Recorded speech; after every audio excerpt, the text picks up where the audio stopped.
네, 법원이 통합진보당 이석기 의원에 대해서 내란 선동, 내란 음모, 국가보안법 혐의를 인정했습니다. 네, 이번엔 전문가 두 분 모시고 얘기 나눠보도록 하겠습니다. 김용남 변호사, 김경진 변호사 나와 있습니다. 두 분 안녕하세요. 안녕하십니까. 네.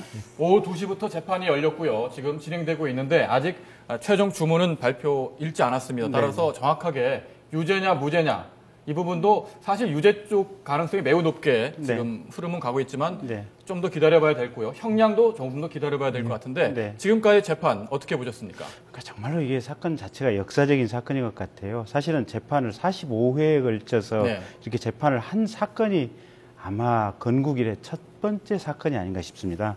옛날에 지금 전두환 노태우 사건만 해도 27번인가 하고 끝났거든요. 근데 지금 45차례 재판을 거의 일주일에 4번씩 했었고 사실 판결문 선고만 2시간 반이 넘게 2시간 반가량 지금 하는 사건도 사실은 처음 있는 것 같거든요. 그래서 그만큼 이 사건에 어떤 국민적 관심 또 국가적으로 큰 의미가 쏠려 있는 사건인 것 같고 또 이 사건의 결과에 따라서는 지금 통합진보당에 대한 어떤 정당 해산 문제가 일정 부분 영향을 받을 수밖에 없는 구조에서 대한민국 정치사에서 아마 큰 획을 긋는 아마 1심 판결인 것 같다.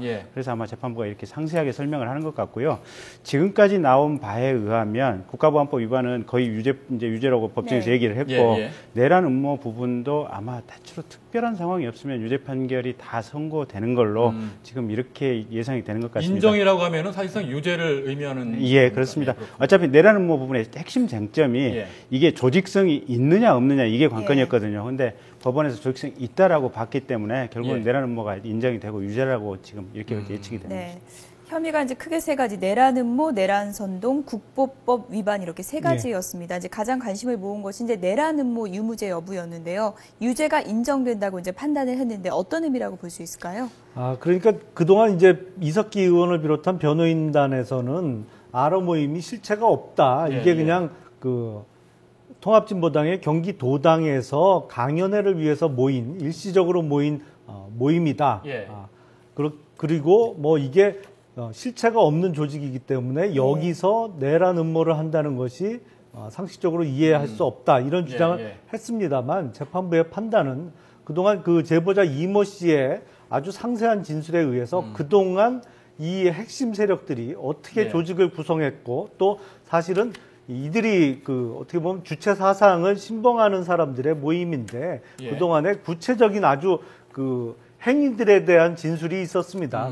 오늘도 뭐 판결문 요지에도 설치를 했습니다만 이 조직원들에게 부여된 5대 의무, 5대 의무라는 게 주로 조직 보위의 의무, 사상 학습에 그러니까 주체 사상을 학습해야 되는 거죠. 그리고 재정 분담, 비용을 분담해야 되고 또 분공 수행, 우리는 좀 잘 생소한 용어입니다만 역할을 분담해서 일을 해야 된다. 그리고 조직 생활, 조직 생활의 의무 이게 이제 5대 의무라고 하는데 사실은 이 5대 의무 자체가 북한에서 일반적으로 쓰이는 어떤 그 주체 사상을 학습하고 이것을 실행하면서 또 소위 남한에서의 북한식 사회주의 혁명을 위해서 조직원들이 노력해야 되는 일반적인 의무거든요.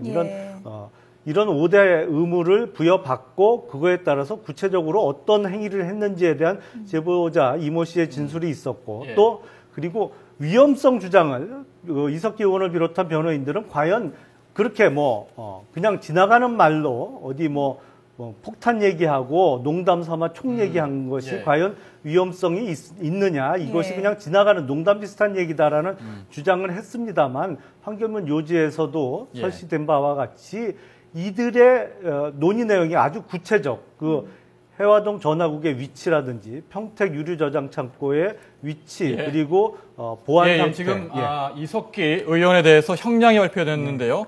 징역 12년이 선고됐습니다. 당초 검찰은 징역 20년을 구형했었는데요. 오늘 1심에서 징역 12년이 선고됐다는 속보가 들어왔습니다. 애초 구형에서는 징역 20년, 자격정지 10년. 지금 현재 알려진 거는 이석기 의원이 징역 12년이 선고됐습니다. 제가 그전부터 한 징역 15년 내외가 선고가 되지 않을까라고 예측을 했습니다만 예측보다는 조금 작게 선고가 됐습니다만 그래도 예상치를 크게 벗어나지 않는 형량이 선고가 된 것으로 보입니다. 예측보다 많이 남았으니까 저는 한 어떻습니까? 5년에서 그러니까 내란 음모가 유죄 판결이 날 경우에 5년에서 8년 정도 선고될 거다라고 생각을 했었거든요. 예.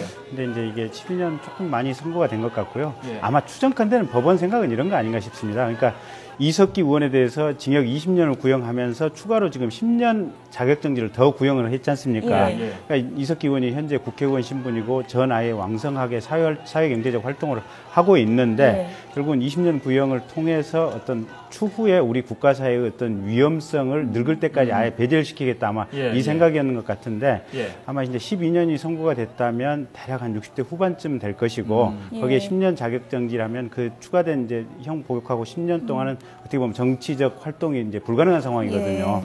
그래서 사실상 여러 가지로 이제 뭐 어떤 우리 사회의 구체적으로 위험한 행동을 할 수 있는 자격을 갖지 못하도록 하겠다. 아마 이런 법원의 의지가 오늘 1심에서 12년 선고가 됐습니다만 앞으로 항소심 대법원에서의 결과가 남아 있습니다만 무엇보다도 중요한 것은 이석기 의원이 이번이 국가보안법 위반 등으로 이제 구속된 게 처음이 아니지 않습니까? 그런데 민혁당 사건으로 실형을 복역했는데 중간에 노무현 정부 시절에 이제 사면복권이 돼서 형기의 2분의 1도 안 살고 출소를 해서 바로 복권이 됐습니다만 또 그런 일이 없어야 12년을 다 복역하고 60대 중반에 출소하게 되겠죠.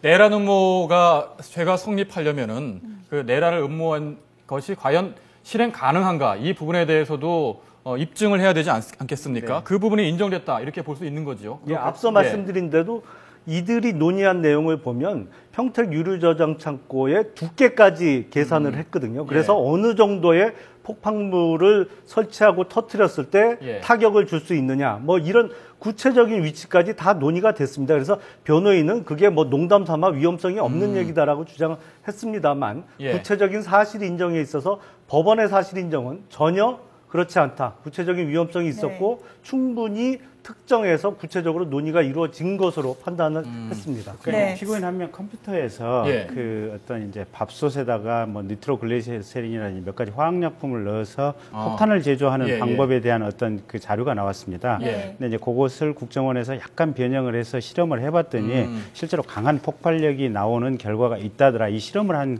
것을 아마 법정에 제출을 했었고요. 물론 이제 그 점과 관련해서 변호인들이 사실은 원래 저장했던 자료하고는 조금 이렇게 다르다라고 주장을 했었는데 어쨌든 검찰이나 국정원 측 이제 얘기를 받아들여서 이러이러한 자료를 가지고 있었던 점에 비추어 봐서 구체적인 위험성이 있다 이렇게 판결을 한 것 같습니다. 징역 12년에 자격정지 10년이 이제 1심에서 이제 선고가 됐습니다.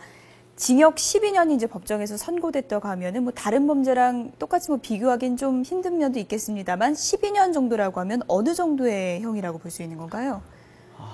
12년 정도면 주로 살인이나 좀 죄질이 나쁜 강간범에게 선고되는 형량이라고 볼 수 있을 것입니다. 이제 살인죄도 아주 토막살인처럼 아주 흉악 범죄부터 시작해서 우발적이고 단순 살인도 있습니다만 대략 어느 정도의 계획성을 갖고 살인을 했다고 하면 한 12년에서 15년 정도 선고가 되고요. 그리고 예를 들어서 미성년자를 강간했다든지 아니면 주거에 침입해서 강간을 했다 그러면 요새 선고 형량을 볼 때 10년 이상, 12년 내외의 형이 선고가 되거든요. 형량으로 봐서는 그런 범죄들하고 비교를 할 수 있을 것으로 보입니다.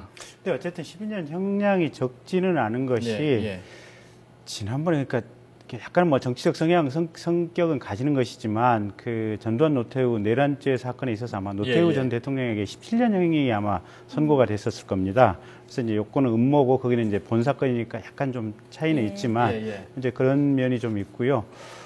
얼마 전에 이제 CJ 이재현 회장 같은 경우 지금 6년 선고됐던가요? 재판부에서? 4년 선고됐죠. 4년 선고됐죠. 그래서 12년형이면 정말로 적지 않고 그만큼 재판부가 아마 우리 사회의 어떤 잠재적인 위험성이 크다라고 봤기 때문에 12년형을 자격정지도 원래 이렇게 같이 나오는 건가요?